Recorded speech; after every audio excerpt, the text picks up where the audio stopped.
నమస్తే. సుప్రభాతం YouTube channel చూస్తున్న ప్రేక్షక దేవుళ్ళందరికీ కూడా ప్రణామాలు. గ్రీష్మ ఋతువు వెళ్ళిపోయింది. వర్ష ఋతువు వచ్చేసింది.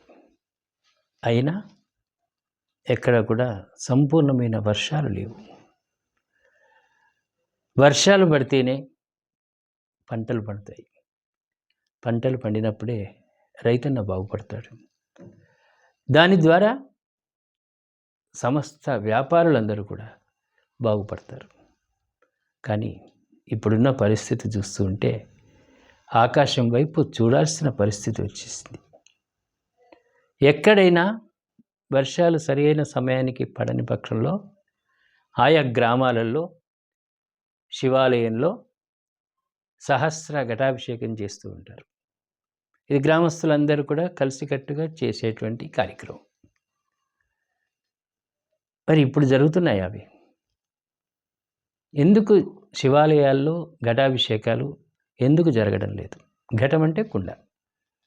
ఆ కుండతో నీళ్లు తీసుకొని వచ్చి స్వామివారికి అభిషేకం. మనం గతంలోనే అనుకున్నాం, శివయ్యకు కావాల్సింది అభిషేకం అంటే నీళ్లు, భస్మ విలేపనం. ఇవి ఉంటే చాలు, స్వామివారు సంపూర్ణమైన అనుగ్రహాన్ని మనకిస్తాడు. కానీ సహస్ర ఘటాభిషేకాలు జరగడం లేదు. ఆ వైపున దృష్టి పెట్టాల్సిన అవసరం ఉంది. స్వామి సంతుష్టుడైతేనే గంగమ్మ మన చెంతకు వచ్చి సమృద్ధిగా వర్షాలు కురిసే అవకాశం ఉంది. రెండోది, గతంలో కూడా కప్పలకు పెళ్ళిళ్ళు చేసేవారు. అది మన తెలంగాణ ప్రాంతంలో, ఆంధ్రాలో కూడా లేదు. ఇది ముఖ్యంగా మధ్యప్రదేశ్ ప్రాంతంలో, ఆ రాష్ట్రంలో, ఆ పక్కన ఉన్న ఒరిస్సా, కొన్ని రాష్ట్రాలలో కరువు కాటకాలు ఏర్పడ్డప్పుడు కప్పలకు పెళ్ళిళ్ళు చేస్తారు. అంటే ఏదైనా చెరువు నుండి 2 కప్పలను తీసుకుని రావడం, లేకుంటే ఏదైనా చిన్నగా వాగు ఉన్నట్టయితే వాగులో నుంచి కప్పలు తీసుకుని వచ్చి వాటికి వివాహం చేసి వాటిలోకి వదిలేవాళ్ళు. దీని ద్వారా వర్షాలు పడతాయి. అయితే కప్పకు వర్షానికి ఉన్నటువంటి సంబంధం ఏంటంటే, కప్పలు ఎక్కడగా బాగా అరుస్తాయో ఆ రోజు మనం అనుకుంటాం వర్షం పడే అవకాశం ఉంది అని. నిజంగా కొన్ని సందర్భాల్లో వర్షం పడ్డ దాఖలాలు కూడా ఉన్నాయి. అంటే కప్పకు వర్షానికి చాలా దగ్గరి సంబంధం. ఇది అక్కడ వివాహాలు చేసేవాళ్ళు. ఉత్తరాదిలో కూడా, ఉత్తర ప్రాంతాల్లో ఈ కప్పలకు వివాహాలు చేయడం, భారీగా వర్షాలు, సరే భారీగా వర్షాలు పడ్డాయంటే పర్వాలేదు, అతి భారీగా 2 ఉన్నాయి మనకు. ఒకటి అతివృష్టి, రెండోది అనావృష్టి. అతివృష్టి అంటే పూర్తి స్థాయిలో విపరీతమైనటువంటి వర్షాలు పడి వరదలు రావడం, గ్రామాలు కొట్టుకొని పోవడం. అయితే మొన్న మధ్యప్రదేశ్ ఉత్తరాదిలో మనం చూసుకున్నట్టయితే, చార్ధామ్ ఆ ప్రాంతాల్లో చూసుకున్నట్టయితే వర్షం కాస్త లేట్ అయింది, ఆలస్యమైందన్న సందర్భంగా కప్పలకు వివాహం చేశారు. ఆ తర్వాత వర్షాలు ఎక్కువగా అయిపోయాయి. అంటే భరించలేనంతగా వర్షాలు పడ్డాయి, వరదలు వస్తూ ఉన్నాయి, గ్రామాలు ఖాళీ చేయాల్సిన పరిస్థితి, పంట పొలాలన్నీ కూడా నీట మునిగే అవకాశం ఉంది. అప్పుడు మళ్ళీ ఏం చేశారు, అవే మళ్ళా 2 కప్పలను తీసుకొని వచ్చి వివాహం చేసినట్టుగా, అంటే ఆ కప్పలు దొరకని పక్షంలో వివాహం చేసినట్లుగా ఏదో అనుకొని వాటికి విడాకులు ఇవ్వడం. ఇది వినడానికి చాలా ఆసక్తిదాయకంగా, హాస్యాస్పదంగా ఉన్నా కూడా ఒక నమ్మకం. మళ్ళీ కప్పలకు విడాకులు ఇచ్చినట్టయితే వర్షాలు ఆగుతాయి. ఇది నమ్మకం అనేది 1-2 రోజుల్లో వచ్చినటువంటిది కాదు.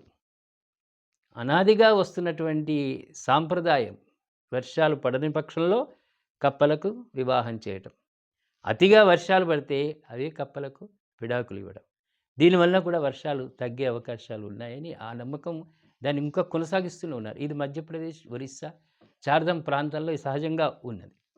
మరి తెలంగాణలో, మన ప్రాంతంలో ఒక కర్ర తీసుకొని వచ్చి, ఆ కర్రకు ఒక కప్పను, సహజంగా కొంచెం పెద్దగా ఉన్నటువంటి కప్పను తీసుకొని వచ్చి దాన్ని బట్టలో చుట్టి ఇంటింటికి వెళ్ళి అందరితో పాటు కూడా గంగమ్మ రావాలి, గంగమ్మ వర్షాలు పడాలి, సమృద్ధిగా వర్షాలు పడాలి అనుకుంటూ నీళ్లు పోస్తారు. అయితే కప్ప ఉభయచర జీవి. ఒక చేప పిల్లలాగా గాదు. చేప అంటే బయటకు వస్తే చనిపోతుంది. కానీ కప్పకున్నటువంటి సహజ సిద్ధమైన తత్వం ఏందంటే, నీళ్ళల్లో ఉండగలుగుతుందది. బయటకు వచ్చినా కూడా బతికే అవకాశం ఉంది కప్పకు. కాబట్టి కప్ప 2 విధాలుగా మనకు కనిపిస్తూ ఉంది. ఉభయచర జీవి. కాబట్టి గంగమ్మ తల్లిని కోరుతూ వాళ్ళు నీళ్లు పోస్తూ ఉంటారు గ్రామాన కూడా. అయితే ఇక్కడ ఆ కప్పను ఏదైతే కర్రకు కట్టి ఉంటారో వాళ్ళు ఒక పాట పాడుతూ ఉంటారు. వానల్లు కురవాలే వానదేవుడా, కప్పల్లు తడవాలే వానదేవుడా, చెరువులు నిండాలే వానదేవుడా, పంటలు సమృద్ధిగా పడాలి వానదేవుడా అని ప్రార్థిస్తూ ఉంటారు. అలా పాటలు పాడుకుంటూ ప్రతి ఇంటి నుంచి కూడా అందరితో నీళ్లు పోయిస్తారు కప్ప మీద. అంటే కప్పకున్నటువంటి అనుబంధం, వర్షానికి కప్పకున్నటువంటి అనుబంధం. అవి ఇప్పుడు చేస్తున్నామా మనం? ఆ పిల్లలు, పెద్దవాళ్ళు అందరూ కూడా ఆలోచనలో ఉన్నామా? ఎంత బిజీ షెడ్యూల్ ఉన్నా సరే, ప్రేక్షక దేవుళ్ళారా మీకు మనవి, మనకున్నటువంటి పాత సాంప్రదాయాలు, కట్టుబాట్లు, నియమాలు కొన్ని పాటించాల్సిన అవసరం ఉంది. ఎంత లేటెస్ట్‌గా మనం మారినా కూడా, ఎంత టెక్నాలజీ పెరిగినా కూడా, ఆలయాల్లో, శివాలయాల్లో ప్రతి గ్రామంలో సహస్ర ఘటాభిషేకం చేసుకోవాలి. గ్రామస్తులందరూ కూడా సమూహంగా. అదేవిధంగా కప్ప స్నానాలు. అది పిల్లల్లో భవిష్యత్తులో మనకు చూపించొచ్చు. ఏదో ఒక ఆర్ట్ వేసి చూపించే పద్ధతి కాకుండా. ఇవాళ గోవుల సంగతి చూడండి. గోవధ నడుస్తుంది. గోవులను హింసిస్తున్నారు. గోవధ ఎప్పుడైతే బంద్ అవుతుందో, భవిష్యత్ తరాలకు కూడా మనం గోవుని చూపిస్తాం. కానీ గోవధ ఎప్పుడైతే ఆగదో రేపు భవిష్యత్తులో మన వీడియోలలో లేకుంటే ఒక ఆర్ట్ వేసి గోమాత అంటే ఇలా ఉంది అని చూపించుకోవాల్సిన పరిస్థితి, దుస్థితి వచ్చే అవకాశం. ఏదైనా మన సాంప్రదాయం పెద్దలు పెట్టింది తప్పు కాదు. భవిష్యత్ తరాలు బాగుండాలనే ఒక సాంప్రదాయం, కట్టుబాట్లు పెట్టారు. కాబట్టి ఇది మనం ఆచరించాలి. ఇప్పుడు వర్ణదేవుడు పూర్తిగా ఇబ్బంది పెడుతున్నాడు. భాగ్యనగరంలో, హైదరాబాద్‌లో వర్షాలు పడితే మనకు ప్రయోజనం లేదు. మన గ్రామాలలో, మన పట్టణాల్లో వర్షాలు పడితేనే పంటలు బాగా పండుతాయి.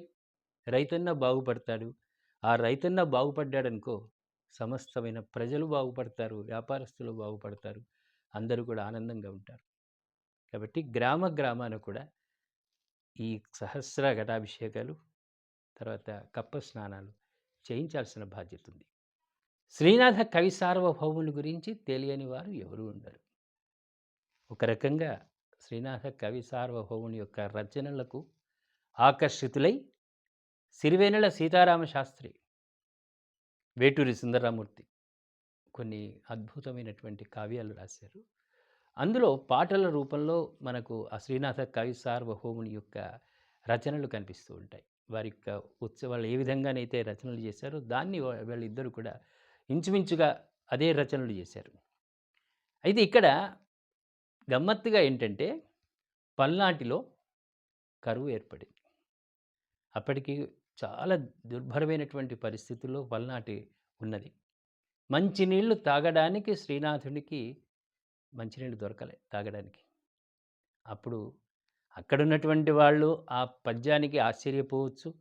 అయ్యో! శ్రీనాథుడు ఇలా అంటున్నాడు పరమేశ్వరుణ్ణి అన్నా కూడా, ఆ పరమేశ్వరుడు ఆనందపడి గంగమ్మని కిందికి వదిలాడు. ఒక్కసారి వారు ఏమన్నారో పద్యం రూపంలో మీకు చెప్పే ప్రయత్నం చేస్తాను. సిరిగలవానికి చెల్లును తరణులు 16,000 తగ పెండ్లాడన్. సిరిగలవానికి చెల్లును తరణులు 16,000 తగ పెండ్లాడన్.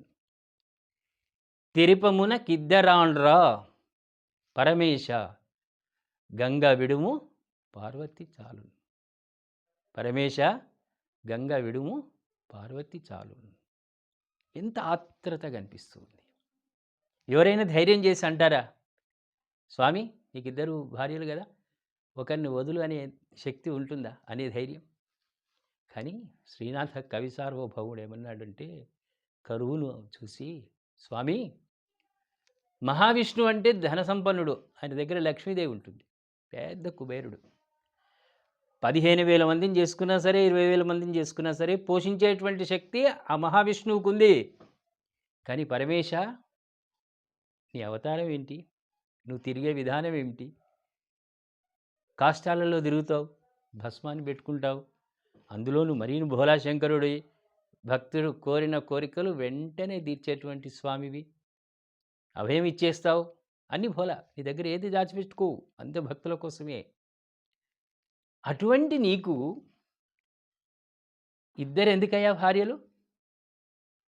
ఒక పార్వతమ్మను నీ దగ్గర పెట్టుకో, నీ దగ్గర ఉంచుకో. గంగమ్మ ఉంది కదా నెత్తిలో, వదిలేసే కిందికి అన్నాడు. అంటే ఎంత గొప్ప భావం అంటే, అక్కడ స్వామిని కించపరిచే విధానం కాదు.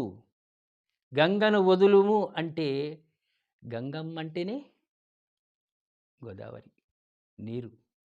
ఆ తల్లిని వదిలేయ్యా, మా కోసం మేము కరువులో ఉన్నామని ప్రాధేయపడ్డాడు శ్రీనాథ కవి సార్వభౌముడు. క్షణాలలో భారీ వర్షం అక్కడ కురిసి కరువు అనేది వెళ్ళిపోయింది. పరమేశ్వరుడు ఒప్పుకున్నాడు కదా, శ్రీనాథుడు కవి సార్వభౌముడు. అది మనమంటే కూడా, మనం వేడుకుంటే కూడా, మన గ్రామాలలో పరమేశ్వరుని వేడుకుంటే ఎట్లా వేడుకోవాలి? ఘటాభిషేకాలు చేసి స్వామి ప్రతి బిందె నీళ్లు పోసి వర్షాలు కురిపించవయ్యా, వర్షాలు కురిపించవయ్యా అంటే ఎందుకు కురిపించడు? భక్తితో ప్రార్థిస్తే స్వాములు, అటు వెంకటేశ్వర స్వామి విష్ణువు రూపంలో ఉన్నటువంటి స్వాములైనా, శివయ్య అయినా, మన గ్రామ దేవతలైనా ఎందుకు అభయమియ్యరు? ఎందుకు వరాలు ఇవ్వరు? భక్తి ప్రధానం. భక్తితో మనం స్వాములను కొల్చాలి. కాబట్టి సుప్రభాతం యూట్యూబ్ ఛానల్ ద్వారా ప్రతి గ్రామంలో ప్రజలందరూ కూడా ఘటాభిషేకాలు చేయండి. త్వరగా వర్షాలు కురిసే విధంగా స్వామిని వేడుకుందాం మనమందరం కూడా.